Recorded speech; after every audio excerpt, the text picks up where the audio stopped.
All right, so some of the homework there, so 221. So what's going on with this is using Hooke's law. So what you've got biaxial stress, and there's a two-step process to get to the final shape, which is what you want of this rectangle. You want to go biaxial stress to biaxial strain. That's step one. That's done with Hooke's law. And then from there, you can get the final length of a side by taking the original length times 1 plus the strain. All right. Or if you need to find an angle, you can find the delta angle, which is the shear strain in radians. So, you could do it either way. Or you just, you do it to find the lengths. You use the top formula there. The LF is L0 plus times 1 plus epsilon. Right there, this one. Whoops. Or you can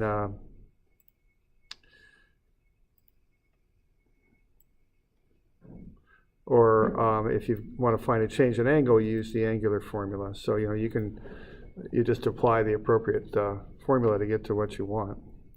All right. So the process on this is going to be to first figure out what your biaxial stresses are, write them down, and then from there you want to find the biaxial strains.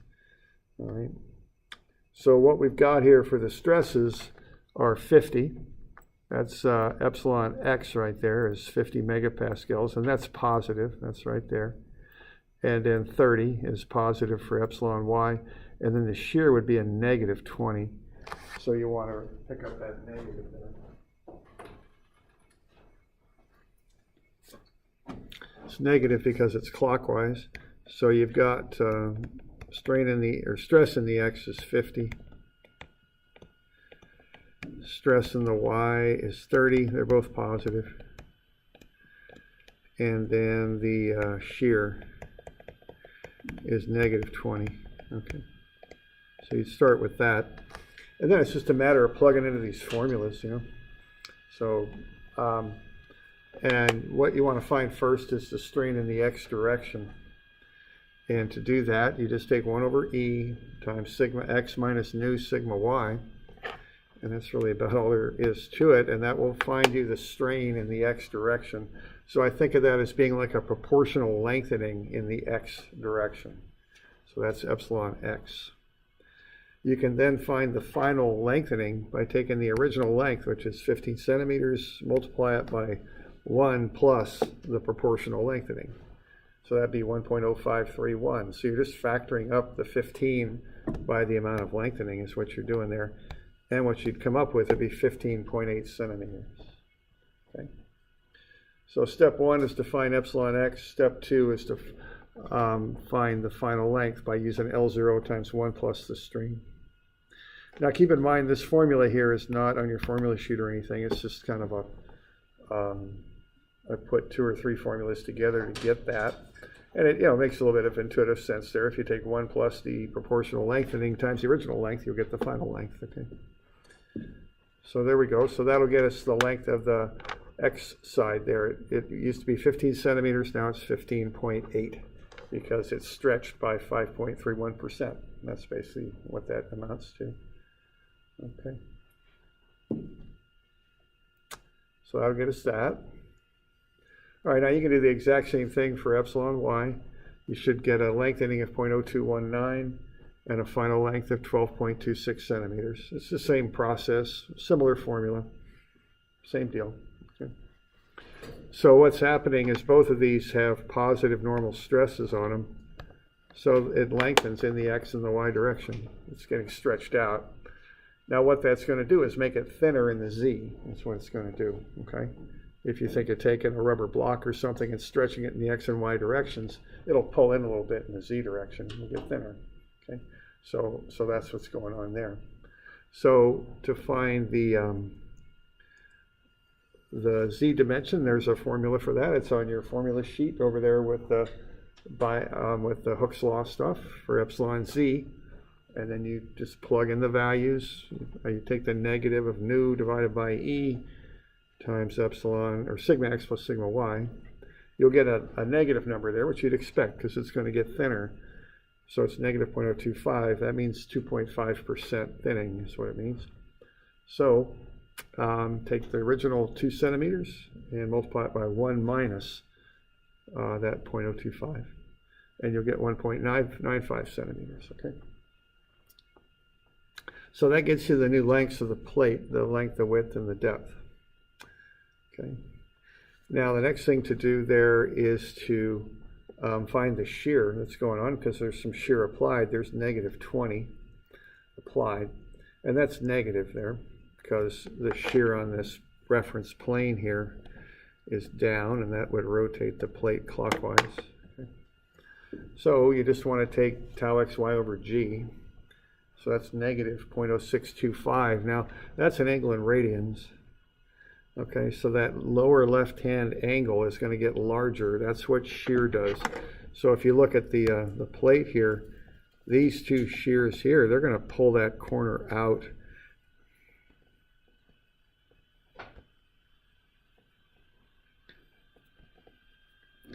These two shears will pull the other corner out, and then they'll push these corners in. So the net effect is that lower left-hand angle gets larger.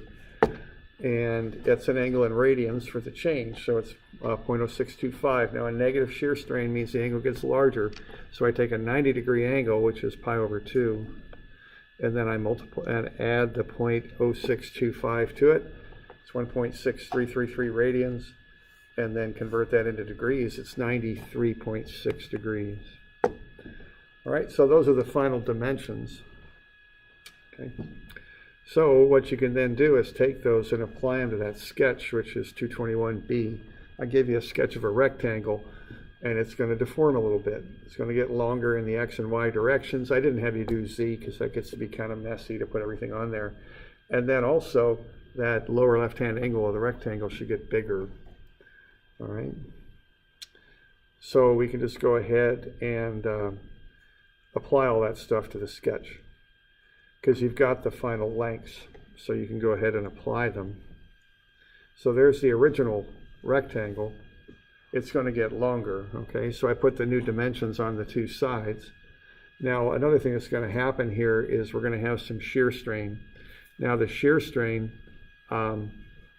is negative 0.0625. Now what that is, that's a change in this right angle, okay? So that's 90 degrees originally, but it's going to get bigger now, and it's going to change a little bit. And see, we have to kind of decide how much to rotate each line to get that new angle. So what I'm doing here, I'm going to take half of the shear strain and put it on either side.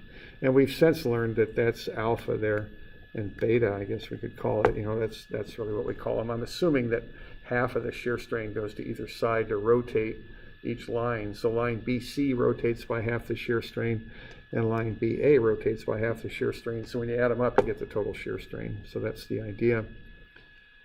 So delta is whatever that angle is times the length. So if I take half the shear strain, 0.03125, times the 15 centimeter length, that point C should kick down to make that line rotate clockwise to make the angle bigger. So that's 0.469 centimeters. Similarly, A should kick over to the left by 0.375 centimeters. Okay. So that's the assumption I would make to draw this stuff up. So once I've got all those values, what I do is I first draw out the lengthening. So I've got one small box is a ½ centimeter on this scale that I'm using. So what we got there is this first point lengthens out 0.26 centimeters. This point here lengthens out by whatever it is, 0.8 centimeters. Okay, so I draw that stretching first. Then I'll have these kickouts. So to make that angle B bigger, point C moves down and point A moves to the left. And I've got those distances for them to move. So that's the next point I've got. So I move C out to the right for the 15.8 total length, and then I drop it down by the 0.469. Do a similar thing for A, lengthen it out to 12.26, and kick it to the left for the shear, the 0.375. All right. So what I would do then, after I've kind of figured out what's happened to those points, is just connect the dots. And I can't draw a straight line with this computer very well, but it would look something like that. And then what would happen is you would draw in parallel lines here. So you're going to end up with a shape something like that when you're done. Okay? And that's what that rectangle is going to look like after those strains are applied. Okay? So the final shape's something like that. And you can see that big point there that's the lengthening. Then you got what I call those kickouts, those rotations of A and C from there. Okay? So that's what you end up with for the final shape. That would be our prediction of what it would look like. Okay. So we got any questions on that? Okay. So that's just applying Hooke's law for biaxial stress. Now the other thing we can do here is look at biaxial strain. And again, that's just kind of another run through a bunch of equations. The one thing you do have to do on this is you've got, this is 231. You look at that sketch. So that original square gets longer in the x by 450 times 10 to the minus 6. That's that meaning of that U-looking thing, which is a micro symbol. It's a Greek letter micro. It means 10 to the minus 6. So epsilon x would be plus 450 times 10 to the minus 6. Epsilon y would be a negative 90 times 10 to the minus 6. And then gamma xy, which is the shear strain, is this angle here is getting smaller. So that's a positive 510. And then the angles that we would analyze here would be 73, that's what we're given, and then 90 more than 73 gets you 163. Okay. So that's the basic information you want to start with. And then you just plug it into the formulas, you know. So what we got here is, there's the formula to find the strain at an angle. So epsilon x1 is epsilon x plus epsilon y over 2 plus epsilon x minus epsilon y over 2 cosine 2 theta plus gamma xy over 2 times sine 2 theta. And you just plug in everything. Run the numbers and you'll get the strain at 73 degrees. It's 99 times 10 to the minus 6. Okay. So that's the strain that would happen at a 73-degree angle. Now, the one little difference on this from stress is our reference plane is the horizontal. So that 73-degree angle is represented up there by that one plane that is dimensioned at 73. Okay. So that angle would get you the lengthening of that line right there. So it's going to get a little bit longer that way. So to find that, we plug in 73 degrees. Okay. So we got any questions on that bit? Yeah, question? So is this kind of like identical to stress, where like just the big formula? Yeah. I noticed one difference though, the gamma xy is over 2. Yeah. Right. It's the one little difference in the formulas. It just comes from the derivation. So it's the same formula with the one exception that gamma xy is over 2, whereas tau xy is not. But the whole concept's the same. It's just done for strain instead of stress. And the reference angle is different. Other than that, it's the same stuff. I mean, there's even a Morse circle for this and everything else. We won't get into it because it's not worth our while, I don't think. But same drill, same thing. Same concept, too. If you know what's going on in the x and y directions, you can figure out what's happening at an angle. I just don't think it's quite as useful as the stress stuff, because the stress stuff leads to failures and such, whereas the strain doesn't quite so much. So, okay. All right. All right, and then you can run the numbers again for 163. And what that'll do is get the lengthening 90 degrees off of that. It's another positive number, so it is a lengthening. Okay. So you could so you could just run the straight formula, or you can use a shortcut formula, just like what we did with biaxial stress. It's the same deal. And what we're going to find here is that lengthening right there, how that next edge lengthens out. Okay. And so really, to my mind, you know, the effort here is just making sure you got this stuff right. After that, you're just plugging into formulas. And the other part of the effort is just knowing what it means too, what the significance of it is. Okay. All right. All right, and then you can do the same thing for shear. You got a shear formula, you just plug the stuff in, you'll get a negative shear strain, negative 725, again, times 10 to the minus 6. When I plug stuff in, I don't carry the 10 to the minus 6 stuff through. It just clutters stuff up too much. I just carry the numbers through and add the micro at the end. So the change in that angle at the 73-degree orientation, originally it was a 90-degree angle. It's going to be bigger now because it has a negative shear strain of 725 times 10 to the minus 6 radians, okay? So that's kind of what's up with that, all right? So that's going to be hard to draw, but you got this thing going on here at 73 degrees, so that angle's going to get bigger is what it's going to do, okay? By 725 times 10 to the minus 6 radians. So you get all that stuff figured out by running the formulas, and then you just do a sketch, which I've got a little problem with my slideshow here, but it's a little bit, there we go. There's the sketch, okay? So what happens on the 73-degree angle, it gets longer. On the 163-degree angle, 90 degrees off that, it gets longer too.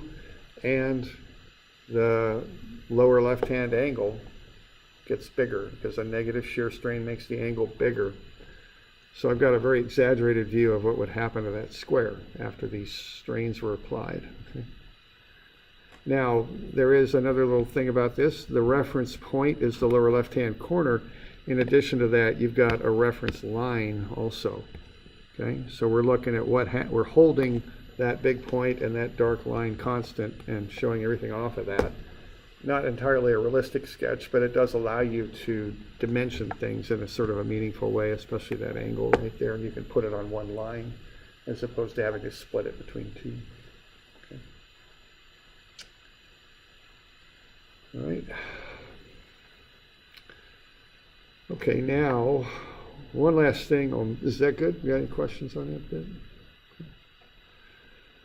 One last thing I'll mention is why the reference angles are different, why they're referenced differently. See, the stress angles are referenced with the vertical, whereas the strain angles are referenced for the horizontal. And there's a reason for that. If you have a stress angle at 73 from the vertical, that would look like that, wouldn't it? Okay. And that's going to get you what we call sigma x1, the normal stress. Okay. Now what's going on there is, see, that is the stress that most directly causes epsilon x1, which is oriented at 73 from the horizontal. The difference has to do with how these things are applied.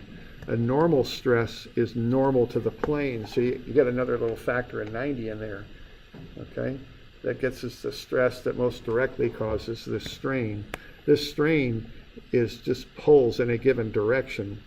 So the way we kind of rectify that and get the angle for sigma x1 to most nearly line up with the strain for sigma x1, or excuse me, epsilon x1, is we just reference the stress to the vertical.